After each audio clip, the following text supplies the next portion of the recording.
তো আজকে আমার নাইকার পার্সেল এলো, তো নিজেও ভুলে যাই, আর বারবার করে ওভাবে ফোন চেকও করা হয় না যে কি কি অর্ডার দিয়েছি। তো তোমাদের সাথে ভাবলাম একটু শেয়ার করি।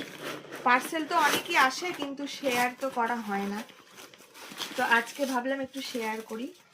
তো প্রথমে এই যে এটা আমার বেবির জন্য, বেবি ডাভ, খুব ভালো। এটা হচ্ছে শ্যাম্পু। তারপরে নেক্সট হচ্ছে, একটা করে দেখাচ্ছি তোমাদেরকে, তোমরা চাইলে কিছু প্রোডাক্ট ইউজও করতে পারবে। এটা একটা আমার পার্সোনাল কেয়ারের জিনিস, এটা হচ্ছে একটা কনসিলার, এগুলো মেকআপেরই। আর তারপরে হচ্ছে আছে এটা একটা ময়েশ্চারাইজিং ক্রিম আছে সেটাফিলের, যেহেতু উইন্টার পড়ে গেছে। এটা আমার মেকআপের একটা প্রোডাক্ট, ফরএভার 52 এর, এটাও একটা মেকআপের প্রোডাক্ট। আর এটা হচ্ছে একটা লিপস্টিকের সেট। তো এটা হচ্ছে আমার আজকে নাইকার পার্সেল। তো টাটা।